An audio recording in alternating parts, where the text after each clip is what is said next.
মনে করছি আজকে আমাদের হচ্ছে সংবাদ সম্মেলন এবং হচ্ছে কালকের যে পরবর্তী কর্মসূচি যেতে হবে এই বিষয়ে হচ্ছে আপনাদেরকে আমরা অবগত করার জন্য আজকে আমাদের এখন হচ্ছে আমাদের হচ্ছে সামগ্রিক কোন কর্মসূচি বাস্তবায়ন করবো তা আমাদের রোববার কি হবে এই বিষয়ে হচ্ছে সার্বিক বিষয়ে আমাদের বিনিয়ামিন মোল্লা হচ্ছে কথা বলবেন। আপনাদের সামনে তার আগে কথা বলবেন বুয়েটের শিক্ষার্থী সিরাজুল সালিম সিজন। বিসমিল্লাহির রহমানির রহিম। আসসালামু আলাইকুম। আমরা মূলত অনশন করেছিলাম একটি অন্যায়ের বিরুদ্ধে, দুর্নীতির বিরুদ্ধে, প্রশ্ন ফাঁসের বিরুদ্ধে। যে 46তম বিসিএসে প্রশ্ন ফাঁসের খুব কনভিন্সিং এভিডেন্স পাওয়া যায় এবং কমিশনের অ্যাটিটিউডটাও এরকম ছিল, যেন মেসেজ দিচ্ছে যে প্রশ্ন ফাঁস হয়েছে। তো এই প্রশ্ন ফাঁসকারীদের উভয় পক্ষের যারা প্রার্থীরা, যারা প্রশ্নটা কিনছে এবং সিন্ডিকেটের যারা প্রশ্নটা বিক্রি করছে, উভয় পক্ষের একটা মানে উপযুক্ত ব্যবস্থা গ্রহণের জন্যই আমরা আসলে অনশনে বসেছিলাম। তো আমাদের অনশন ভাঙে প্রতিশ্রুতির আঙ্গিকে, কিন্তু আমাদের এই দুর্নীতি বা যে চক্র, এদের বিরুদ্ধে কোনো আসলে ব্যবস্থা গৃহীত হয়নি এবং কমিশনের তরফ থেকে আমরা আসলে যে ধরনের প্রতিক্রিয়া আশা করেছিলাম সেই ধরনের কোনো প্রতিক্রিয়া আসলে আমাদের এখানে আসেনি। তবে এছাড়া একটি কথা উল্লেখ্য যে আমরা আসলে এখানে কমিশনকেই বারবার মেনশন করি, কিন্তু কমিশনের বিরুদ্ধে যে আসলে আমাদের এই লড়াই সংগ্রাম, ব্যাপারটা আসলে এরকম নয়। এখানে আসলে কিছু অদৃশ্য শক্তি বিদ্যমান। অদৃশ্য বলতে আমাদের লড়াইয়ে দুইটা সিন্ডিকেট ইনভলভ আছে। একটা হচ্ছে প্রশ্ন ফাঁসের সিন্ডিকেট, আরেকটা হচ্ছে এই যে নন ক্যাডার বিধি যে সিন্ডিকেটটা ধ্বংস করেছে। এই দুইটা সিন্ডিকেটের বিরুদ্ধে বেসিক্যালি আমাদের হচ্ছে লড়াই। এছাড়াও আমলাতন্ত্রের দুষ্ট অংশ থাকে যেটা সবসময়ই সিস্টেমকে খুবই সাফার করায়। তো কমিশন আসলে তাতে স্বাচ্ছন্দ্য অনুযায়ী কাজ করতে পারছে না। আমাদের মূলত সংগ্রামটা আসলে কমিশনকে ক্ষমতায়নে এবং আমাদের এই সংস্কার, 8 দফা সংস্কারের দাবি আদায়। তো আমাদের আগামীকালকে কর্মসূচি সম্বন্ধে বিনিয়ামিন মোল্লা ভাই বলবেন। তো আমি এখানে শেষ করছি। প্রিয় সাংবাদিক ভাইরা, শুরুতেই আপনাদেরকে ধন্যবাদ জ্ঞাপন করছি, আপনারা এসেছেন। আমাদের আজকের সংবাদ সম্মেলন আমরা 7 দিনের আলটিমেটাম দিয়েছিলাম। আলটিমেটামের পরে সার্বিক আপডেট এবং আগামীকালের কর্মসূচি ঘোষণা করা। আপনারা অবগত আছেন যে আমাদের ভাইয়েরা এখানে যারা উপস্থিত আছেন, বিশেষ করে এখানে উপস্থিত আছেন ঢাকা বিশ্ববিদ্যালয়ের শিক্ষার্থী স্বজন,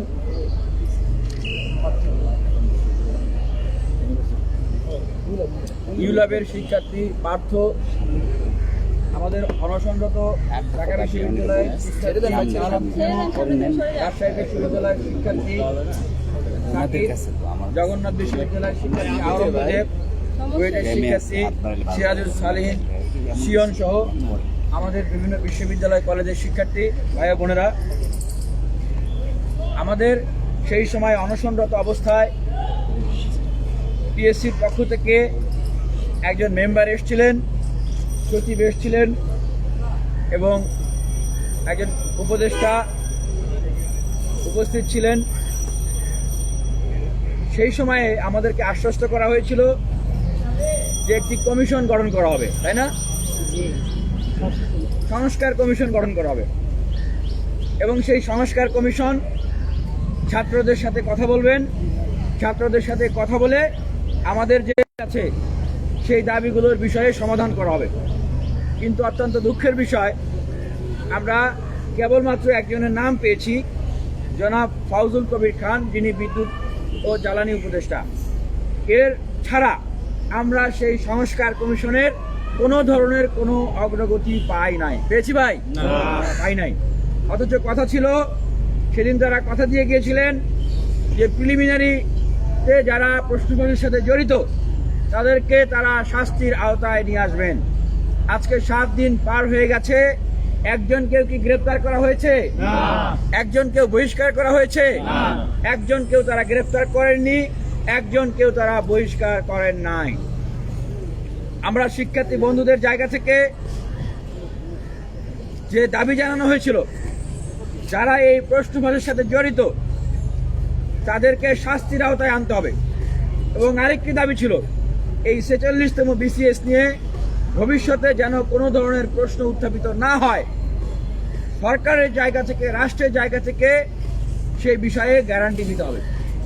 আমরা সেই জায়গা থেকে আমরা কতগুলো প্রস্তাবনাও দিয়েছিলাম, কিন্তু পিএসসির জায়গা থেকে সেই অনশনের দিনের পরে আমাদের সাথে আর কোনো আন্তরিক যোগাযোগ রক্ষা করা হয়নি। তারপরে আমরা দেখেছি যে আমাদের যে গণসংযোগ কর্মসূচি চলেছে 1 সপ্তাহব্যাপী, আমরা ঢাকা বিশ্ববিদ্যালয় বিভিন্ন লাইব্রেরি, হল, ডিপার্টমেন্টে গণসংযোগ করেছি। বিভিন্ন বিশ্ববিদ্যালয়ে শিক্ষার্থীরা এই 8 দফা দাবি বাস্তবায়নে গণসংযোগ করেছে। এর মাঝে আমরা দেখেছি যে পিএসসি জায়গা থেকে 44তম বিসিএস এর ভাইভা রিশিডিউল দেওয়া হয়েছে,